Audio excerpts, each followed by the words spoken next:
మోకాళ్ళ నొప్పులు, disc problems లాంటి అన్ని సమస్యలకు సంప్రదించండి Homeocare international world class homeopathy 9001175550.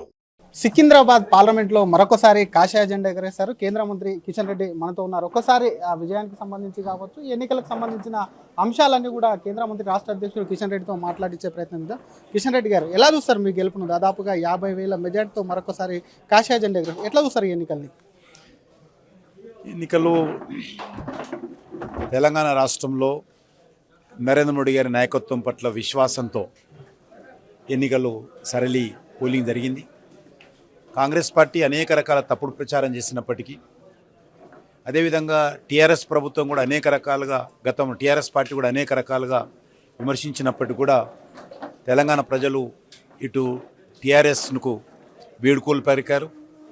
Congress party గత 6 నెలల క్రితం జరిగినటువంటి ఎన్నికల్లో ఓట్లేసినప్పటికీ అదే ప్రజలు ఈరోజు మళ్ళీ భారతీయ జనతా పార్టీని తెలంగాణలో కానీ సికింద్రాబాద్ కాన్స్టిట్యున్సీలో కానీ మరి ఓట్లు వేసి విజయం చేకూర్చి ఆశీర్వదించారు.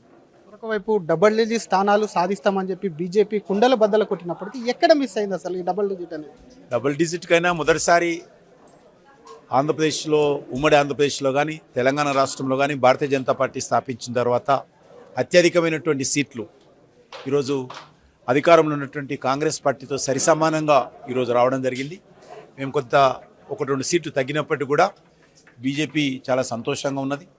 మంచి ఫలితాలు మేము సాధించాం.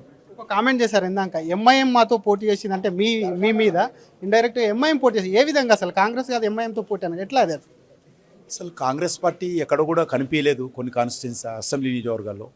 కానీ ఎంఐఎంఏ పూర్తిగా ప్రచారం చేసి ఎంఐఎంఏ తిరిగి ఇక్కడ మరి కాంగ్రెస్ పార్టీకి ఓట్లు వేయించడం జరిగింది.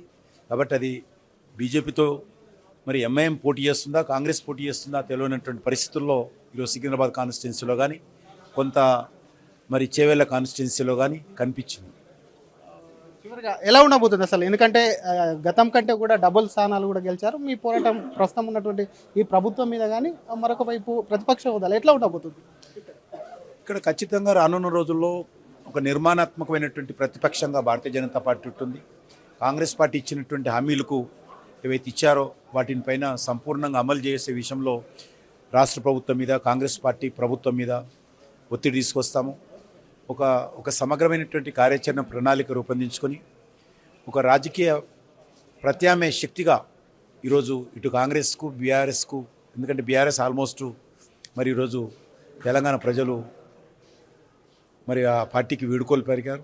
కాబట్టి ఖచ్చితంగా కాంగ్రెస్ పార్టీకి ప్రత్యామ్నాయంగా భారతీయ జనతా పార్టీ ఎదగడం కోసం మేము కృషి చేస్తాం. చివరిగా రేవంత్ రెడ్డి 100 రోజుల పాలనకు కూడా ఒకవైపు ఈ సీట్లు కట్టబెట్టారని చెప్పి ముఖ్యమంత్రి రేవంత్ రెడ్డి అంటున్నారు. వారు 14 సీట్లు గెలుస్తాం, మాకు రెఫరెండము, కాబట్టి ఆయన దేనికి రెఫరెండము? ఈరోజు ఆయనకు వచ్చినటువంటి సీట్లు తగ్గినాయి కాబట్టి మరి ఆయన రెఫరెండంగా ఏ రకంగా స్వీకరిస్తారో, ఆయన ప్రజలకు ఏ రకంగా సంజయ్ చెప్పుకుంటారో చెప్పుకోవాల్సిన బాధ్యత ఆయనకున్నది. ఇది అసలు కేంద్ర మంత్రి కిషన్ రెడ్డి గారు ఆ ముఖ్యమంత్రి రేవంత్ రెడ్డి చేసినటువంటి రెఫరెండం అని ఏదైతే ఉందో ఆ పదానికి ఏ విధమైన రెఫరెండం అని ప్రశ్నిస్తుందో, గతంలో కంటే ఒకవైపు కూడా సీట్ల సంఖ్య 100% పెరిగిందని చెప్తూనే ఖచ్చితంగా ఇక్కడ ఈ ప్రభుత్వం పైన కూడా పోరాటాలు చేస్తాం. రాష్ట్రంలో అసలు బీఆర్ఎస్ ఉనికి అనేది లేదు. ఈ పార్టీ ఈ ఎన్నికలకు సంబంధించి ఆ పార్టీ ఒక్క సీటు కూడా దక్కలేదని చెప్పి కూడా బీఆర్ఎస్ పైన కిషన్ రెడ్డి విరుచుకుపడుతున్నటువంటి సందర్భం. కెమెరామెన్ విజయ్తో శ్రీధర్, RTV హైదరాబాద్. మరిన్ని వీడియోస్ కోసం ఛానల్ ని సబ్స్క్రైబ్ చేయండి, లేటెస్ట్ అప్డేట్స్ కోసం వాట్సాప్ ఛానల్ ని ఫాలో చేయండి, అండ్ లింక్ డిస్క్రిప్షన్ లో ఉంది.